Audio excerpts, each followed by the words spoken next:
afternoon, students.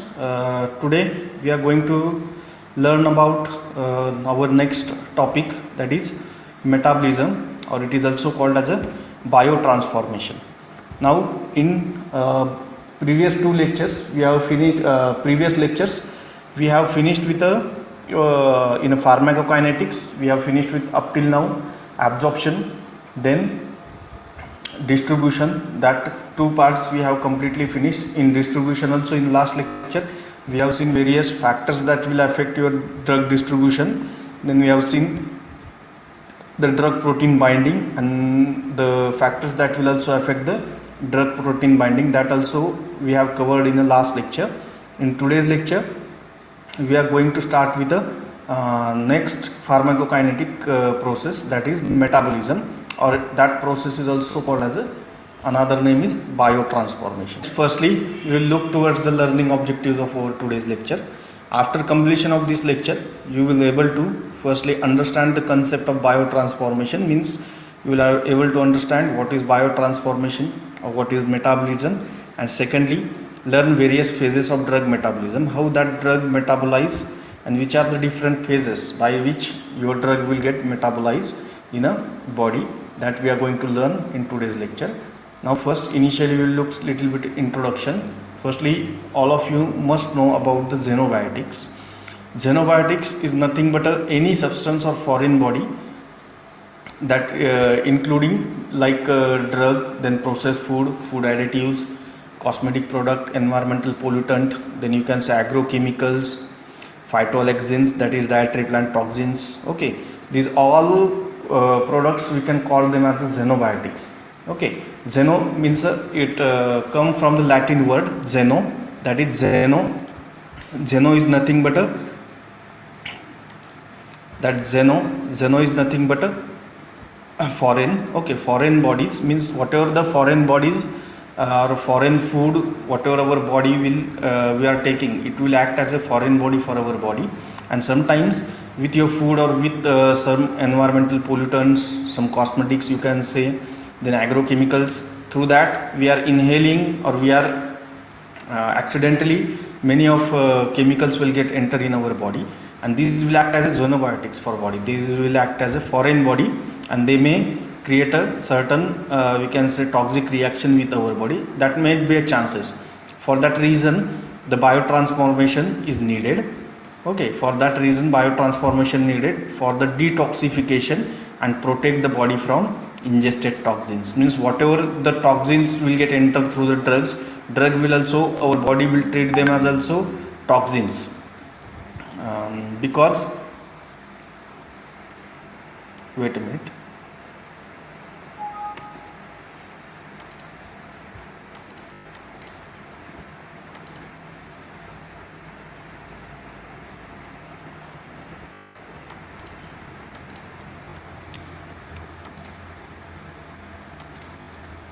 Okay, body will also treat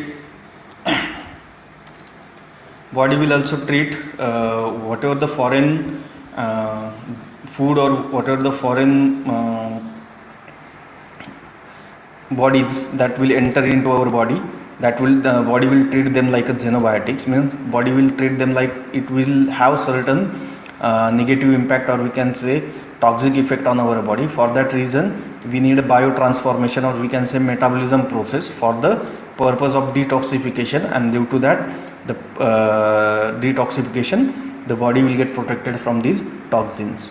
Now these xenobiotics or foreign bodies are either of these four types, that is hydrophilic, highly lipophilic, metabolite, then lipophilic, polar, or hydrophilic. Means whatever the xenobiotics that will enter in our body, it either have any one of these particularly we can say the nature.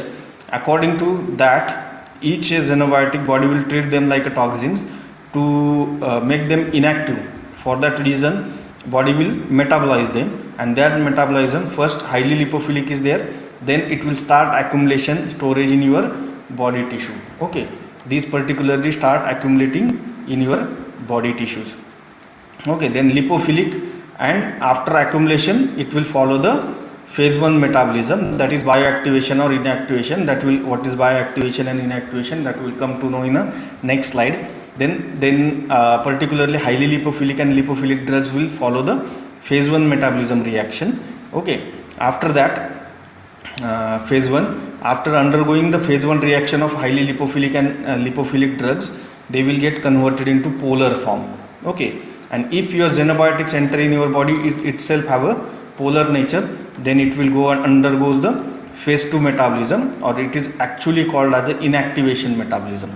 Okay, means here actually your drug will become inactive, and then in case of lipophilic and hydrophilic, in case of highly lipophilic and lipophilic, the phase 1 metabolism, after that its metabolite get converted into polar metabolites, means lipophilic drug will get converted into polar, and after that polar metabolite will get converted into or will undergo the phase 2 metabolism and get converted into hydrophilic, means polar part and polar metabolites both will get converted into hydrophilic nature.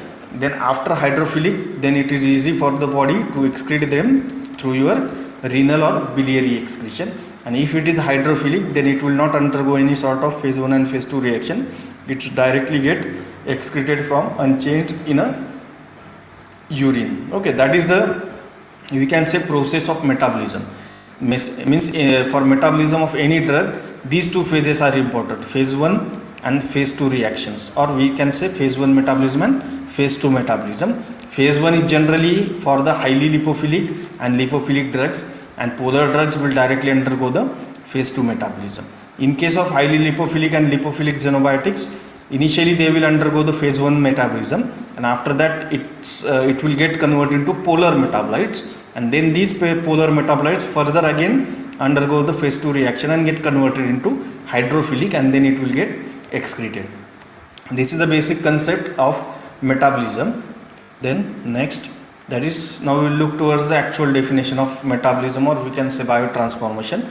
It is a chemical alteration of drug in a body that converts non-polar or lipid soluble compounds to the polar and lipid insoluble compounds. That is simply a simple definition. Then chemical alteration of drug in body, due to the metabolism there is alteration of your drug, is a chemical alteration in your drug. Non-polar lipid soluble compounds are made polar lipid insoluble compounds, so that they are easily excreted. Drugs which do not undergo biotransformation, that is the example of the drugs that will not undergo the biotransformation process. Example is the streptomycin, neostigmine, that is highly polar drugs. They will not undergo any biotransformation, that we have seen in a previous slide. Then sites for we can say where the actual biotransformation or metabolism process will take place. The sites are liver, that is the primary site, major site of metabolism is a liver, and other like kidney, intestine, lungs, plasma, they will also metabolize certain amount of your drug. Then the biotransformation generally converts lipophilic, hydrophilic drug to enter the cell and hydrophilic metabolites. Then advantages, it will generally due to the biotransformation there is a termination of drug action will also possible. Then reduced lipophilicity is also possible, and there is an increase in renal and biliary excretion. Then now after biotransformation, what actually happens? Normally when the biotransformation, or we can say metabolism will happens, then normally the results in a pharmacological inactivation, means normally drugs will become inactive after getting metabolized. That is, it results in the formation of metabolite with little or no pharmacological activity, means the chemical conversion will result in the formation of metabolites which doesn't have any pharmacological activity. The examples of conversion of phenytoin to para-hydroxyphenytoin is the example of this. Then this is normal condition. Normally metabolism should be like this, but sometimes occasionally it yields a metabolite with equal activity. Sometimes it will happen after metabolism of your drug, whatever the metabolite is formed, which will have equal activity as that of the drug, means drug and its metabolite will have same activity. The example of this, that is phenylbutazone to oxyphenylbutazone, means whenever the phenylbutazone will get metabolized, its metabolite is the oxyphenylbutazone, and both will have a we can say similar activity, and that will be occasionally. And in a very rare condition, there is also a toxicological activation. Means in a rare condition, there is a drug might have a less potency, but after converting it into a we can say metabolite, it may leads to a high potency and leads to a toxically activation. Means it will become a toxic, that is result in the formation of metabolite with high tissue reactivity. The example is a paracetamol to reactive metabolites that causes hepatic necrosis. Means high amount of paracetamol will create a metabolites that will create a hepatic necrosis. Then these are the example. Suppose a drugs, these are the pharmacological inactivation. When the pharmacological inactivation of drug is possible, these are the examples. Example is active, and here is a active form of drug, and when it will get converted into metabolites, then it's inactive form. Like first one example is amphetamine, example is a phenylacetone, is its metabolite which is inactive. Then phenobarbital, then hydroxyphenobarbital, its metabolite which is again neutral. Then phenytoin, example is para-hydroxyphenytoin. Then salicylic acid, then silyuric acid, that is the metabolite of salicylic acid. Then no change in pharmacological activity, means the though the metabolism will happens, there is no change in pharmacological activity. Active drug is, we can say, amitriptyline and nortriptyline. Amitriptyline after metabolizing convert into nortriptyline, but both will have equal activity. Then imipramine, desipramine, codeine, morphine, phenylbutazone, oxyphenylbutazone, then diazepam, then temazepam, and digoxin. Okay, these are the example of no change in pharmacological activity. Then toxicological activation, there are two drugs like paracetamol and isoniazid. They are generally form a metabolite. In case of paracetamol, tissue acylating intermediate it will form, and in paracetamol, imidoquinone and hydroxylated metabolites are formed, which will cause a liver necrosis, then or hepatic necrosis we also call. Then pharmacological activation or that particular concept we also called it as a prodrug concept. Now in case that aspirin, as it is aspirin is a prodrug of salicylic acid, means aspirin will get metabolized and get converted into salicylic acid. Then phenacetin, example, then it will get converted into paracetamol. Then sulfasalazine, that is mesalamine, and sulfapyridine. Then enalaprilat, then chloramphenicol palmitate, simply convert into chloramphenicol.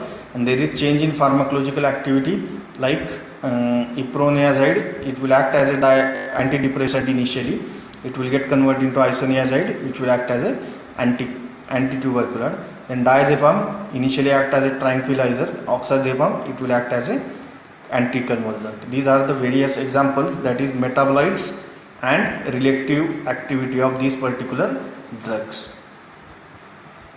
Now we will start with the drug metabolizing organ. Now all of you know the liver is the primary site or major site for the metabolism of almost all drugs. Means liver will have a capacity to metabolize your all drug. It is relative richness in the processing of large variety of enzymes in a large amount. Why it will able to metabolize large amount of your drug? Because it reach in large variety of enzymes. Due to that enzymes your drug will get metabolized, and that variety is present in your liver. That's why it will metabolize large amounts of your drug. Metabolism by organs other than liver is called as extrahepatic metabolism.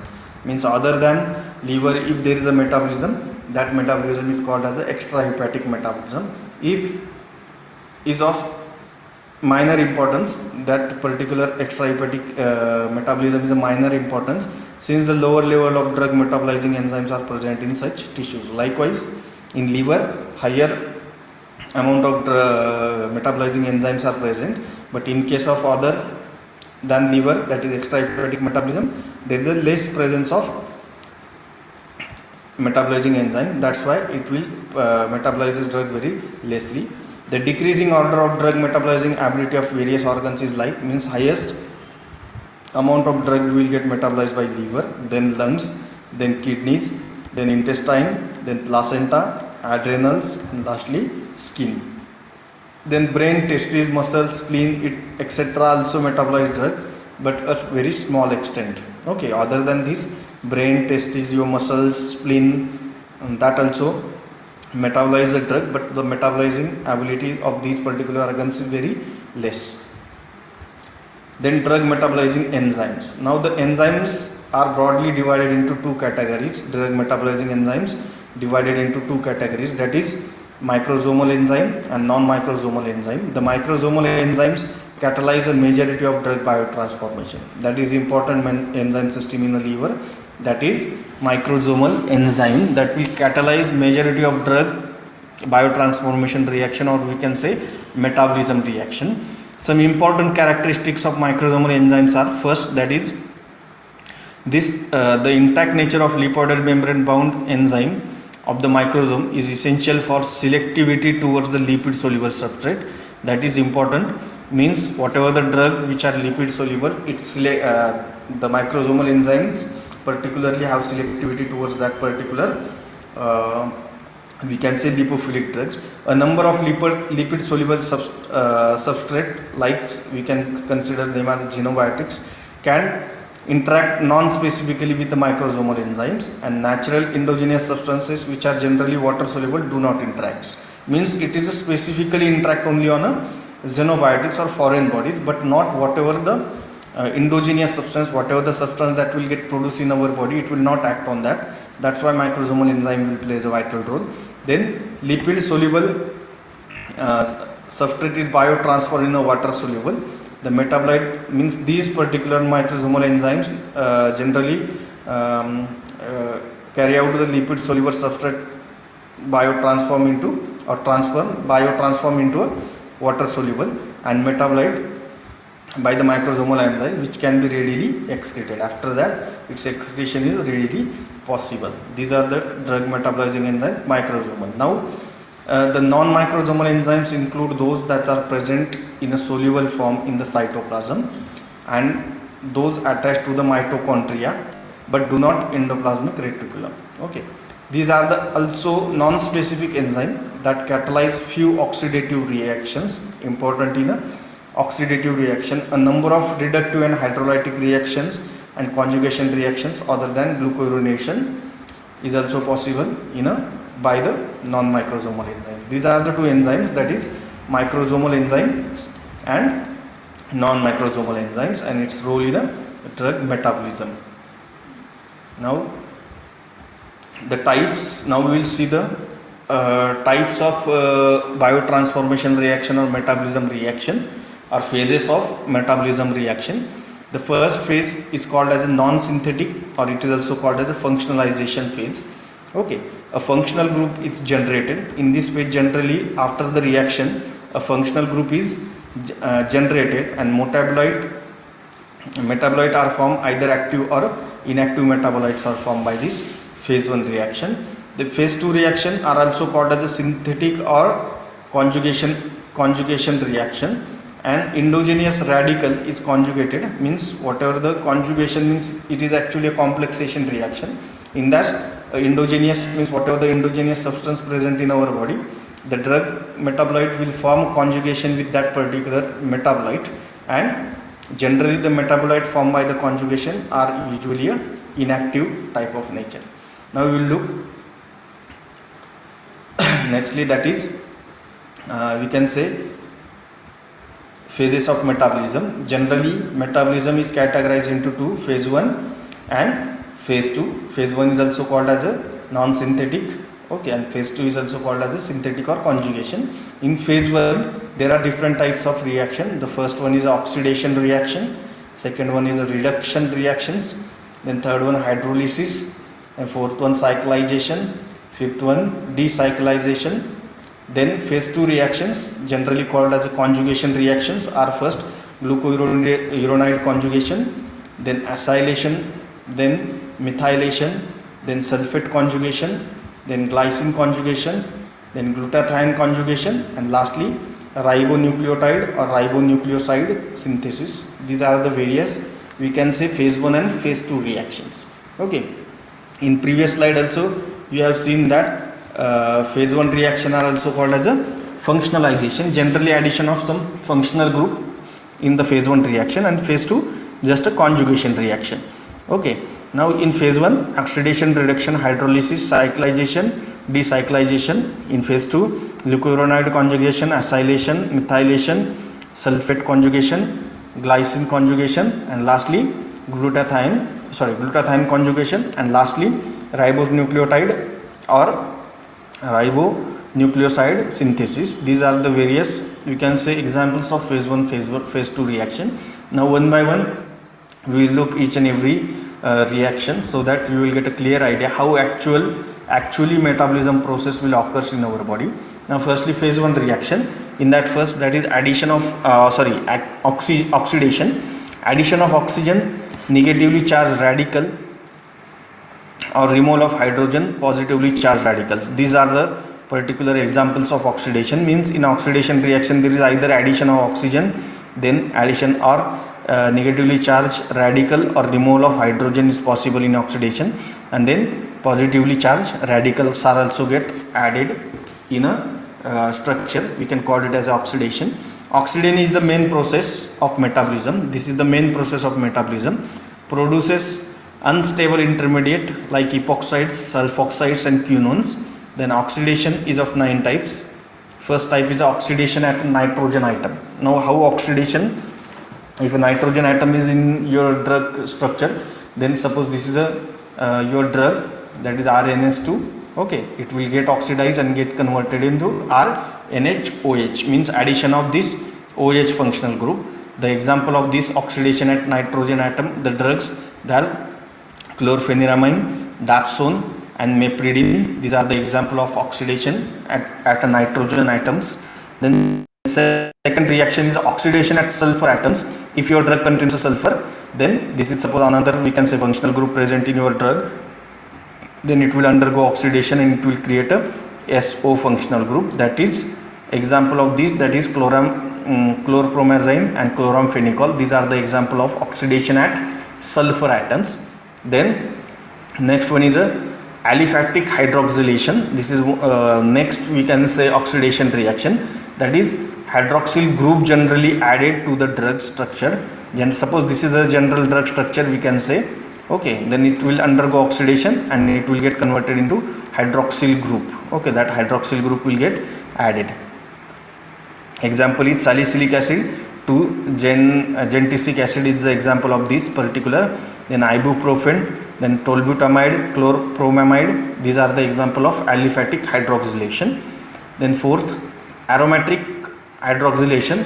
Aromatic ring connected with another functional group undergo the oxidation and will get converted into OH functional group. This is called as a aromatic hydroxylation. Then examples are of these: phenytoin, phenyl, phenobarbital and propranolol. These are the examples of fourth type, that is aromatic hydroxylation. Then fifth is a dealkylation at oxygen atom. Now dealkylation, that is ROCH3. These are the suppose drug structure, then it will get produce we can say alcohol molecule separately and alkyl molecule separately. That we can call it as a, that's why we call it as a dealkylation after oxidation. Example is phenacetin to paracetamol. This is the example of dealkylation at oxygen atom. Sixth is a dealkylation at a nitrogen atom. Now nitrogen atom, again nitrogen atom, and we can say amines will get separate and your alkyl group will get separate. That is called as a dealkylation at a nitrogen atom. Example is amitriptyline to nortriptyline. Then seventh one is a dealkylation at a sulfur, similar like a dealkylation of nitrogen. Here is a dealkylation of sulfur. Again functional group and sulfur atom will get separated and your alkyl group will get separated. Example is 6-methylthiopurine to mercaptopurines. These are the example of dealkylation of sulfur atoms. Then next, oxidative deamination, that is suppose this is the example of a drug which will act after oxidation, it will get amine groups will get separate. That's why we called it as a deamination, oxidative deamination.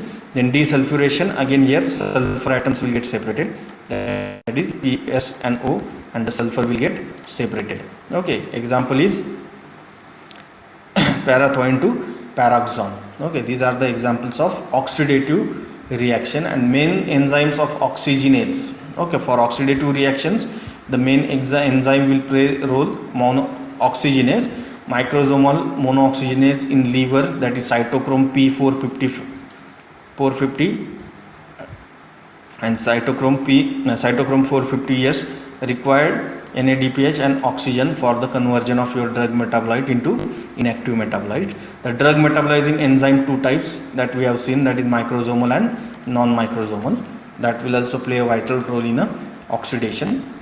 Then non-microsomal oxidation, that is mitochondria enzymes generally used in a non-microsomal oxidation, that is oxidative deamination and adrenaline, 5-HT tyramine. These are the enzymes that will leads to oxidation, that is by using mitochondrial enzyme but not a non-microsomal enzyme. Then cytoplasmic enzymes, dehydrogenases, like alcohol oxidation to acetaldehyde and acetic acid, that is generally due to the alcohol dehydrogenase. Then plasma, the oxidative enzymes like histaminase, xanthine oxidase. These are the examples of non-microsomal oxidation. Then second reaction, in first, now we have finished with the oxidation reactions in a phase 1 reaction. Now we'll start with a reduction reaction. Now in reduction reaction, in oxidation we can say remole here is the addition of hydrogen positively charged radical or remole of oxygen and negatively charged radical. Okay, microsomal reduction by monooxygenase needed, again NADPH and cytochrome C reductase for the purpose of metabolism of drugs by the reduction mechanism. Now in reduction, firstly a nitro reduction is possible. Nitro reduction, that is RNO2 generally get converted into RNS2. The example is chloramphenicol to aryl amine metabolites. These are the nitro reduction. Then keto, this is nitro group. Then ketone, particularly keto group ketones, these are the ketones. Okay, the ketone will get reduced and get converted into alcohols, that is cortisone to hydrocortisone is the example of keto reduction. Then azo, example is prontosil to sulfanilamide is the example of azo. Then non-microsomal reduction is only one case it is possible, that is chloral hydrate to trichloroethanol, that is the only non-microsomal reduction enzyme reactions. Then third, hydrolysis, the drug split in combining with waters. Okay, means ester plus water, then it will get converted into esterase by using esterase enzyme, it will get converted into alcohol and acid. That particular thing we can call it as hydrolysis. Then microsomal hydrolysis, then pethidine to merpethidinic acid, this is the example of microsomal hydrolysis. Then non-microsomal hydrolysis, esterase, amidase and peptidase, these are the enzymes generally used in a non-microsomal hydrolysis of drugs. Example is atropine to tropic acid, generally get converted by the hydrolysis reaction. The next one is a cyclization, that is formation of ring structure from the straight chain compound. Example of proguanil, this is the example of cyclization. In that, proguanil generally have a straight chain structure and that will get converted into cyclic structure after metabolism. And decyclation, opposite to cyclation, ring structure open, means the ring will get break and open into a straight structure. The example is a phenytoin and barbiturates generally show the decyclization. Okay, this is all about the phase 1 reaction. Now we will start with the phase 2 reactions. In phase 2 reactions, or it is also called as a conjugation, means it will form a complex with a certain drugs. Now in this particularly drug, phase 1 metabolites combines with the endogenous substance. Now whatever the metabolites formed in the phase 1 reaction, they will now combine with the endogenous substance present in our body, and these metabolites combine with these particular endogenous substances and get converted into inactive form. Then covalent bond formation between functional group of drugs and endogenous substances, by which they will form a conjugation. Then endogenous substances like glucuronic acid, amino acids, sulfate, acetates and Glutathione generally have particular, you can say, action. Then this represents terminal inactivation, means after completion of phase 2 there is actual inactivation of your drug. That's why it is also called as a true detoxification reaction. Now the conjugates formation generally are hydrophilic. These conjugates are ionic, then they are higher molecular weight and generally inactive. Then their ability, they will get excreted in urine, bile and feces, means they will easily get the conjugate form easily get excreted in urine, bile and feces. Then phase 2 reactions are also need energy, and there are 7 types of reaction. In that first we will look first, that is conjugation with glucouronic acid. Now glucouronic acid, this glucouronic acid is our endogenous substance present in our body. Then UDP glucuronyl transferase is the enzyme for the conjugation. Then conjugates, it will form conjugation with OH and COOH, that is acids and you can say phenol groups are conjugated, or alcoholic groups are conjugated with a glucuronic acid and derived from the glucose. These are generally derived from a glucose, means drugs. Then UDGA, that is UDP glucuronyl transferase, then microsomal glucuronyl transferase under this enzyme, it will form drug glucuronide plus UDP, means drug and glucuronide conjugation plus whatever the UDP. Then drugs undergo this particular conjugation are aspirin, paracetamol, PABA, then metronidazole, morphine and diazepam. Then after this particular glucuronide conjugation, molecular weight increases, which favors the biliary excretion. Due to that, the drug is highly get excreted in bile. Then drug glucuronides excreted in the bile are hydrolyzed by intestinal microsomal enzymes, parent drug released and reabsorbed into systemic circulation. We also called it as an intrahepatic circulation, that will we will see it in detail in our excretion chapter. Then generally the oral contraceptives and phenolphthalein will go undergo this particular, and the endogenous substances like steroid, thyroxine and bilirubin will also undergo this type of metabolism. Then second one is acetylation.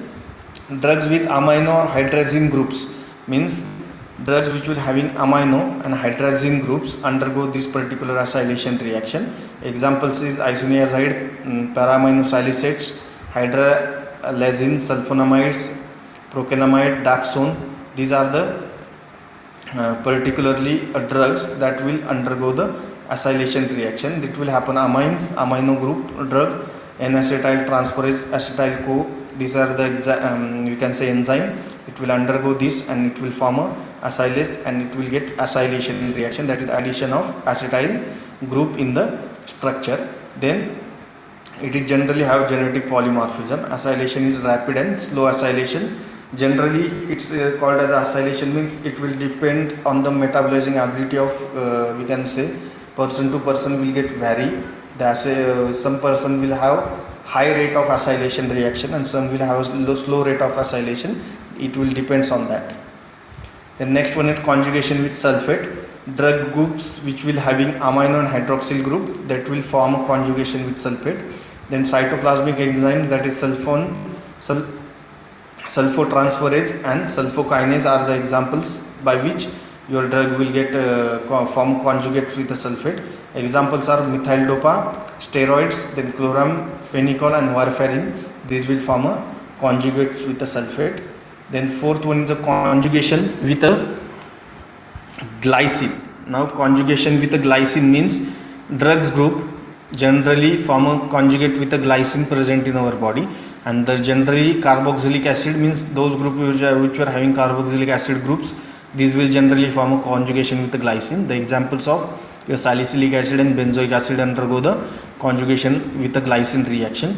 Fifth one is a conjugation with glutathione, that is also one of the we can say endogenous substance of our body. The drugs which are having epoxide and quinone we can say functionals. Then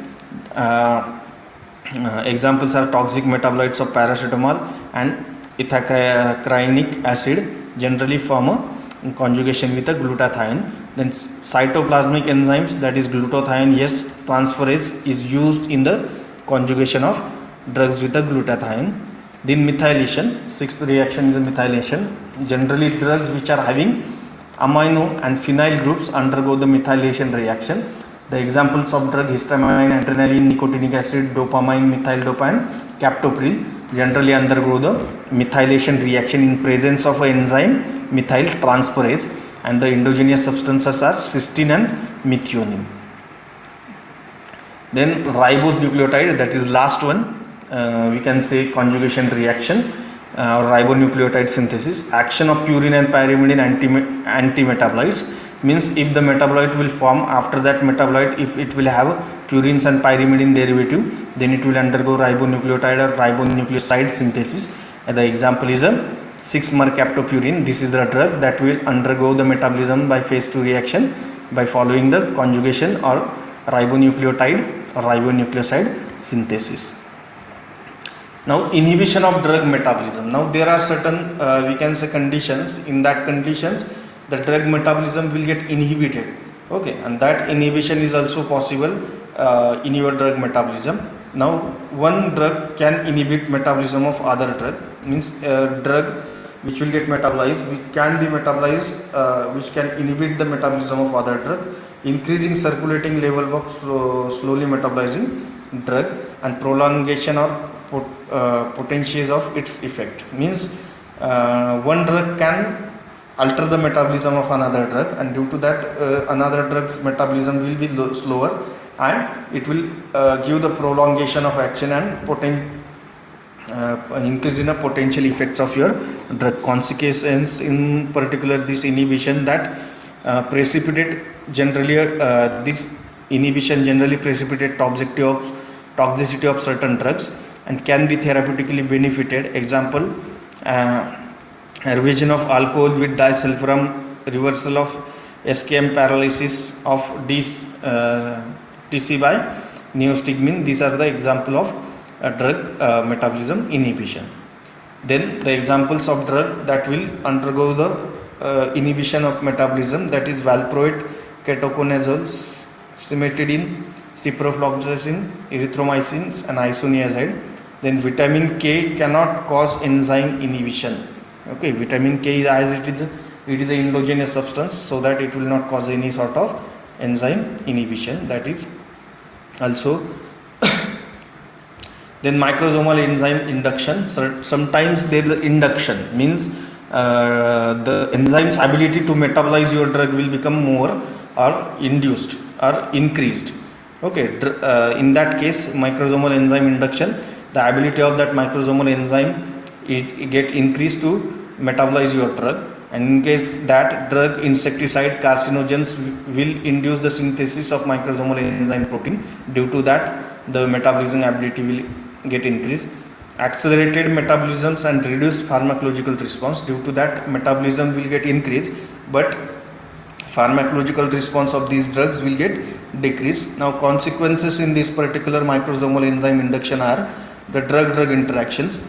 The two drugs can lead to the drug-drug interaction, and that will create a we can say inactivation of your drugs.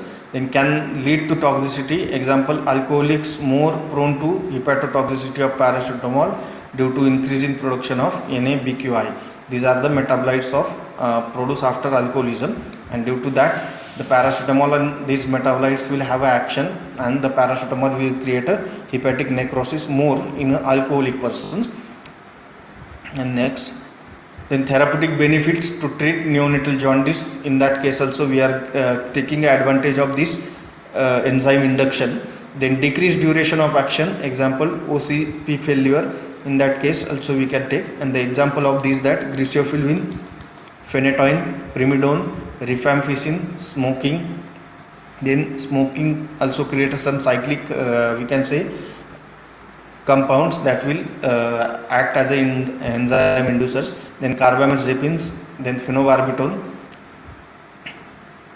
Then first pass metabolism. All of you know that what is first pass metabolism.